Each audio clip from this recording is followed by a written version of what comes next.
The legacy media is waving the white flag, or at least some of the members are. The Financial Times just published a piece that basically admits that their days of being the primary dispenser of news and information are officially over. Obviously, they're not happy about it, not in any way whatsoever, but the more honest so-called reporters among the legacy media are admitting that a new era has dawned and that their previous position as the primary disseminators of information and news has indeed come to an end. And Elon Musk, perhaps more than anyone else, is the one that appears to have driven a stake through the heart of the woke liberal media. His acquisition of Twitter, now X, turns out to have been the biggest blow imaginable, both to whatever remaining credibility that the legacy media had, which of course today is in tatters, as well as establishing X as the place for instantly breaking news. Musk recently said as much when he tweeted out, quote, "Newspapers basically just report on what they read yesterday on X." Laughed my ass off. In another post, he wrote, quote, "Just get my news from X, much more immediate, has actual world-class subject matter experts and tons of humor." And of course, he's been relentlessly jabbing at the woke media's credibility, noting, quote, "It's hard to differentiate real press from parody, and I don't read the legacy media propaganda much anymore." Now, of course, Elon's been under the hood of late, right? Well, to change the metaphor, he's gotten a firsthand look of how the legacy media sausage is made, which he exposed in the Twitter files. For example, when the Hunter Biden laptop story first broke in October 2020, this is what passed as legacy media reporting. Over the past few days, President Trump has highlighted a report by the New York Post about Hunter Biden, Joe Biden's son. There are major questions about the origins and the accuracy of that story, that the president's personal attorney was peddling Russian disinformation. Unfounded claims about Vice President Biden's son, Hunter. Unverified story about Hunter Biden. Adam Schiff suggested the claims are Russian disinformation. Disinformation. Intelligence agencies warned the White House that Russian intelligence used Rudy Giuliani as a vessel to undermine the Biden campaign. Republicans vowed to subpoena the CEO of Twitter for blocking a politically charged and uncorroborated story in the New York Post. It involved Hunter Biden, son of President. Oh, the art of propaganda. The art of propaganda. But guess what? I say we are winning because the perspective is changing. Because people are beginning to realize, we know the story was true. The whole time it's being covered up. The reason I say we are winning is because we are winning when it comes to the culture war. We are winning when it comes to free speech. We are winning when it comes to the polls. We are winning even more for those of you who have faith. If you have faith in the Lord, you're all going to win. We don't have nothing to worry about. Do I think the war is over? Do I think this is all done? And no. The fight continues. Candidate Joe Biden. We are winning, friends. And his business dealings in Ukraine. You know, it's this article of dubious sourcing that's been disproved by lots and lots of reputable news organizations. The story is suspect. Couldn't have two more dubious sources, I think, on any story. They put up this story about this hard drive, and it had a really wacky story about how it got to the. Anyway, I'm not going to go into the details of it because I found it hard to believe. The whole thing blew up, and it was used, you know, it took a sort of a pretty shoddy story and then made it into this cause célèbre for the right wing about censorship, which has been one of their things they talk about without a whole lot of proof. That, my friends, is the very definition of fake news. I mean, what you just saw right there, or heard by way of podcast, was pro-deep state propaganda. Literally every word was comprised of lies and deceit. We now know that the FBI knew the Hunter Biden laptop was authentic back then. And yet they deliberately fabricated the story of Russian disinformation, and the legacy media, being the faithful lapdogs of state-sponsored propaganda, peddled that fabrication. And they're not fooling anyone anymore, and most especially Elon Musk. And now even the legacy media is admitting it. They're admitting that a new era has dawned that has largely sidelined the woke activists disguised as journalists. I'm going to show you exactly how. You're going to love this. But first, gang, a true patriot needs our help. You may have heard how early to get your MyPillow 2.0 today. You see, what makes Elon Musk and his takeover of Twitter so huge for civilizational renewal is that X, the Twitter platform, as is the case with social media in general, these networks together all provide the meta platform whereby information can be radically decentralized. Information's effectively decentralized away from monopolistic institutional control like the legacy media. And now it's available to everyone through digital networks. So today, everyone with a cell phone is a cameraman. Everyone with a social media platform. Oh, I love it. I love it. I love it because of the perspective that here we are. The media has been lying, right? So what's happening is that the alternative media is taking over. So the more they lie, the more they deceive, the more they mislead people, is the more power is given to the average guy. This is why some of you are watching me. This is why some people listen to other channels. This is why we do it. The reason we do it is because we are tired of the deception from the media. So we find the exit, go somewhere else, and digest something of greater value than what they've been teaching us. This is some powerful business here, friends. Powerful stuff. Oh, man. Yeah, they all get the same script, man. It's Operation Mockingbird. They all get the same script, saying the same thing, repeating the same lies. I'm telling you. And this is why, friends, we gotta come together. We gotta do things differently. You gotta voice your opinion. If you have a phone and everything, I tell people, listen, if you have a phone, start a YouTube channel. Start something. Sit in your room and start talking about something. Because it's little drops. I mean, you might be thinking you're not having an effect. Yes, you do.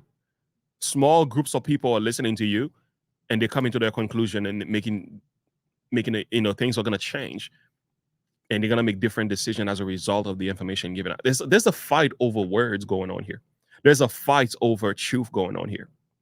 So you got to get in this fight by speaking, by talking, by praying, by setting an example. You got to push against the narrative. And the more it is done, the more victory we gain. It's powerful business. Powerful business. Platform is a pundit. Now it's available to everyone through digital networks. So today, everyone with a cell phone is a cameraman.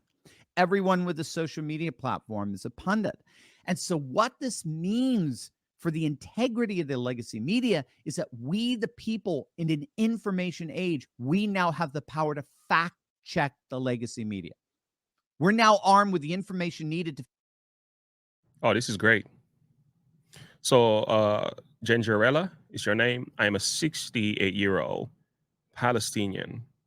And I've been doing this my whole life, and I don't think of them as victim. They are willing participant. Decades.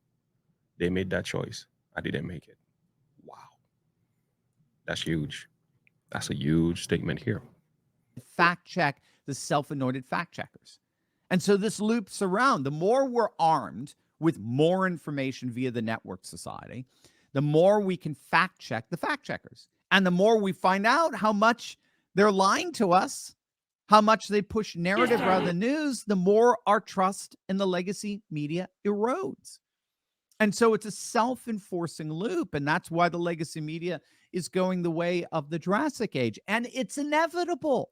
There's nothing they can do about it as long as they portend to be above reproach in their reporting. In other words, as long as they ignore the fact that we have just as much access to information as they do and can therefore fact check their purported facts, the trust level will continue to implode. And so with mass information and the platform provided by Elon Musk's Twitter, an independent and alternative media world really is rising and rising exponentially. And again, the legacy media is admitting this. Their days of dominance are over. So well done to Elon. Keep up the amazing work. Are you ready to join the resistance? Because it's amazing how this works out. All we have to do, friends, is keep on believing what we believe and keep on telling the truth. Victory is guaranteed, man. So the legacy media is dying. The narrative is being exposed. Oh, wait till you hear this. before I share this with you, listen to the anti-Trumper video. I want to share that with you as well.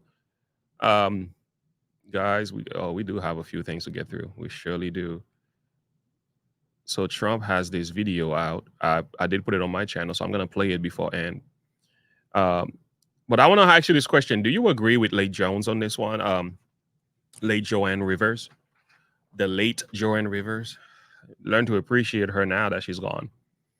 Do you agree with her on this one? Wait till you hear what she has to say about the situation here that's going on in Palestine. And hey, man, she said this years ago before she passed away. I think it speaks volume even till this very day. They started it. You're all insane.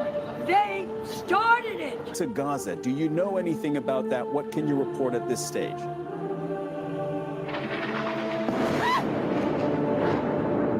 All right. Yumna, please take cover.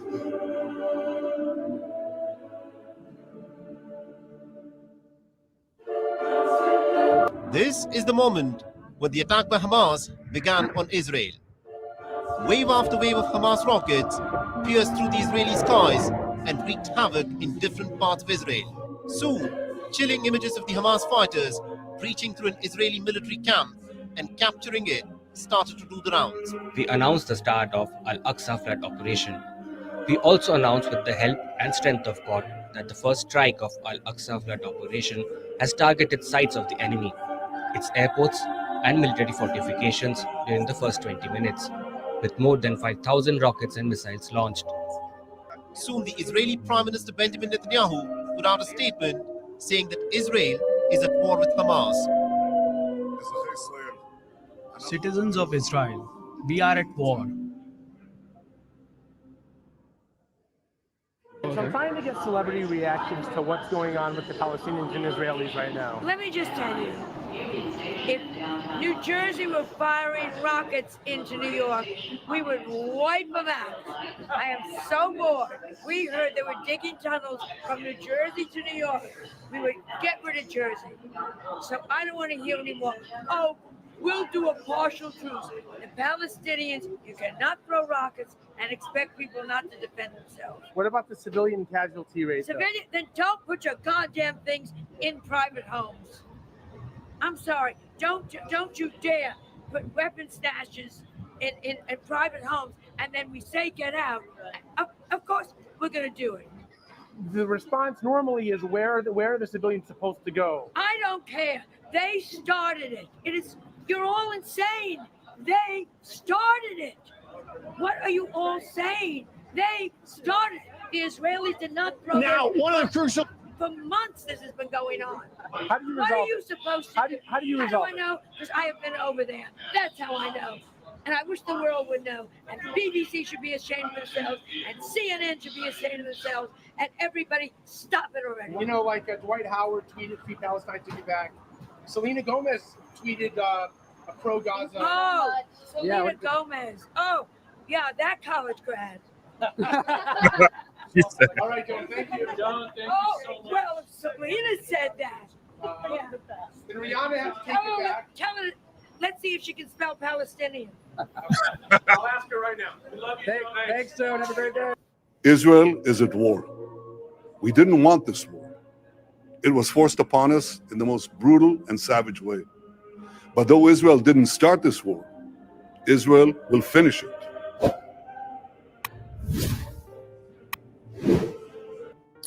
Yeah, Joanne Rivers. I mean, that's called common sense, man. That's called common sense, and it's highly lacking in our society today. We're lacking so much common sense. I mean, I still love it. That's what I use when I do my talking. I'm using nothing but common sense.